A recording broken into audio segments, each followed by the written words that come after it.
Hello नमस्कार दोस्तों, फिर से आपका स्वागत है हमारे एक नई क्लासेस की वीडियो में। तो आज हम क्या बताने वाले हैं आप सभी को, औपचारिक संगठन और अनौपचारिक संगठन में अर्थ व अंतर। ठीक है, आज की वीडियो का हमारा टॉपिक है। तो सबसे पहले हम क्या पढ़ेंगे, फॉर्मल संगठन। उससे पहले हमें जानना होगा कि इस संगठन एक चीज़ क्या होती है।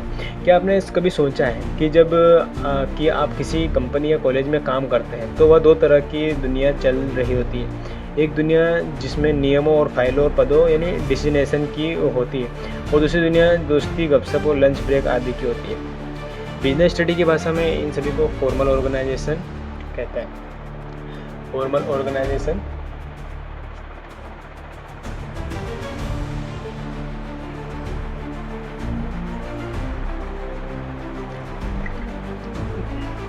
बिजनेस स्टडी की भाषा में इसे फॉर्मल ऑर्गेनाइजेशन और इनफॉर्मल ऑर्गेनाइजेशन कहा जाता है।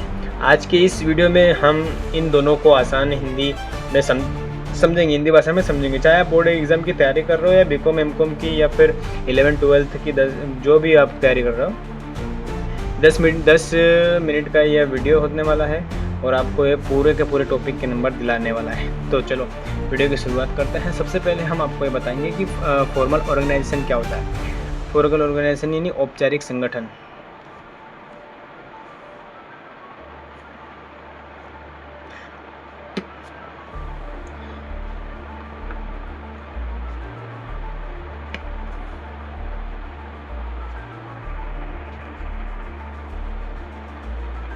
ठीक है,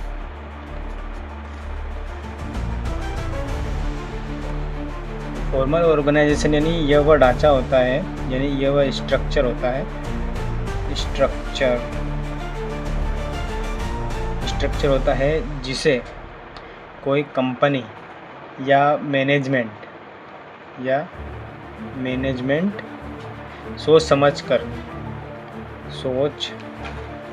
समझकर नियमों और लिखित आदेशों, किसके आदेशों, लिखित आदेशों यानी डिसीजनेशन के आधार पर तैयार करते हैं। उस स्ट्रक्चर प्रबंधन और सोच समझ कर नियमों और लिखित आदेशों के आधार पर तैयार करते हैं। उसकी मुख्य विशेषता क्या होती है, देखो इसमें आपको अभी समझ में नहीं आएगा, एग्जाम्पल बताऊंगा जिसके ऊपर आपको समझ में आएगा। आपको एक सिंपल सा एग्जाम्पल बताऊं, उसका रियल एग्जाम्पल आप ले लो, आपके स्कूल का टाइम टेबल। ठीक है, मैं बताता हूँ आपका स्कूल का टाइम टेबल या प्रिंसिपल ये टाइम टेबल हो गया। टीटी से दर्शाते हैं इसको, और प्रिंसिपल पीपी से दर्शाता है। ठीक है, तो स्कूल का टाइम टेबल और प्रिंसिपल टीचर स्टूडेंट का रिलेशन, या किसी कंपनी में मैनेजर और सेल्स एग्जीक्यूटिव का रिश्ता।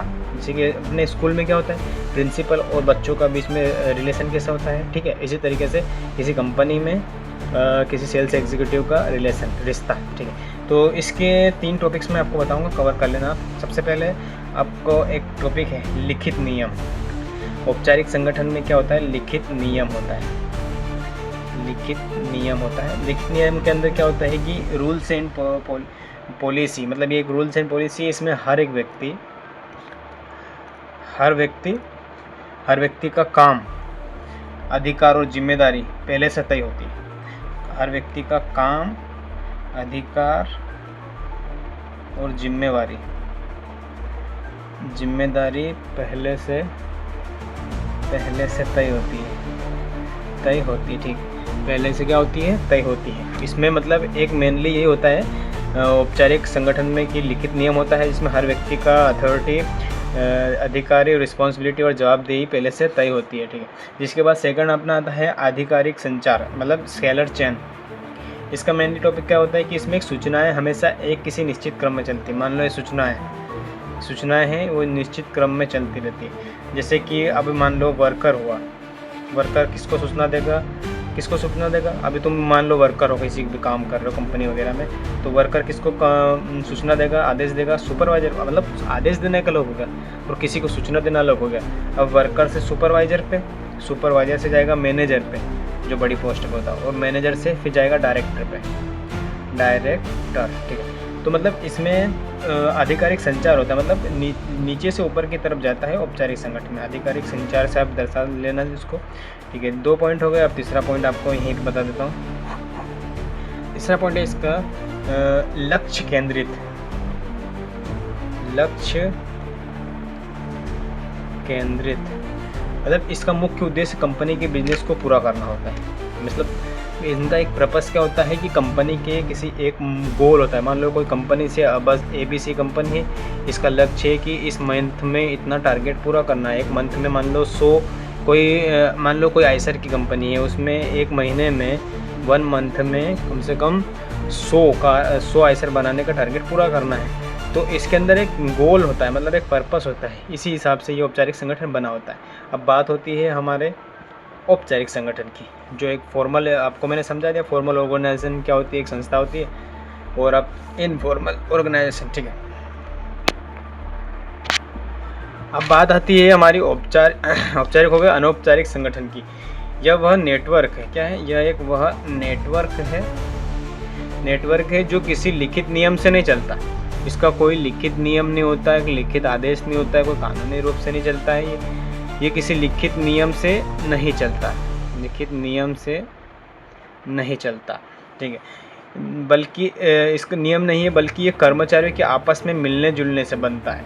एक उदाहरण बताऊँ आपको, ये उदाहरण मैं आपको अपने तरफ से बता रहा हूँ। अगर मान लो आप किसी स्कूल में टीचर हो, ठीक है, या फिर किसी स्कूल में पढ़ाई करते हो, या फिर कहीं भी काम वगैरह करते हो, तो एक स्कूल या कंपनी के बाहर में कोई चाय की टपरी है। चाय की टपरी में तुम 4 दोस्त अलग अलग ग्रुप्स के मिले हुए हैं, वहाँ पर जोड़ के कुछ प्लान करना और प्लान को पूरा करना है। इसी को बोलते हैं अनौपचारिक संगठन, यानी कि अचानक से बनना और अचानक से टूट भी जाना।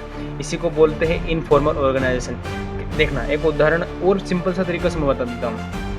अगर आपके स्कूल में कोई शिष्ट, मतलब समझदार, जिसके इशारे से सब डरते हैं, वो अच्छा आदेश करता है, अच्छा काम करता है, और उससे मतलब उनको सब अच्छे ग्रेड देते हैं। हमारे स्कूल में हमारे राजेश मेड़ा सर, उनको सर मतलब सब लोग अच्छे से देखते हैं, अच्छे, वो अच्छा काम करते हैं, अच्छे से देखते हैं। उनका काम व्यवस्थित होता है, जैसे कि व्यवस्थित में जैसे कि टाइम टू टाइम काम होता है, ठीक है, टाइम टू टाइम काम होता है। वो जो बोलते हैं वो करते भी हैं। तो उनको क्या बोलते हैं, जब एज अ फॉर्मल, अपन किसी भी जगह स्कूल वगैरह में जाते हैं फॉर्मल ड्रेस में जाते हैं, कोई रिज्यूम वगैरह अगर इंटरव्यू देने जाते हैं तो फॉर्मल में जाते हैं। इसी के तरीके से इनफॉर्मल क्या होता है, कैसे भी उठ के चले गए, कैसे भी घूम लिया, या फिर कैसे भी काम कर दिया, या फिर किसी को बोल दिया तो उसने टाइम पे नहीं करा।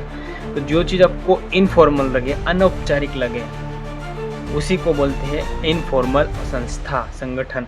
इसमें इसका कोई लिखित नियम नहीं होता, जबकि इसमें लिखित नियम होता है। इसका कोई लिखित नियम नहीं होता, मैंने अभी आपको बताया। इसमें तेज़ सूचना है, ये अफवाहें, खबरें बहुत तेज़ी से फैलती है। इसमें अफवाहें बहुत फैलती है, ध्यान रखना, अफवाहें फैलती है। मानसिक एवं सामाजिक संतुष्टि, ये कर्मचारियों को और राहत मानव के अनुभव साहस देता है। हाँ, मतलब अचानक से बनते और अचानक से टूट जाते हैं। रियल एग्जाम्पल है, ऑफिस के बाहर मैंने अभी आपको बताया एग्जाम, चाय की टपरी में जुड़ जाना, या मतलब अचानक से बनना और अचानक से टूट जाना, उसे बोलते हैं इनफॉर्मल ऑर्गेनाइजेशन, ठीक है। तो मैंने 2 आपको बताई है। अगर आपको इस क्लास में मज़ा आया है तो वीडियो को don't forget to like, comment and subscribe. मिलते हैं ऐसे नेक्स्ट वीडियो में, जब तक थैंक्स फॉर वॉचिंग।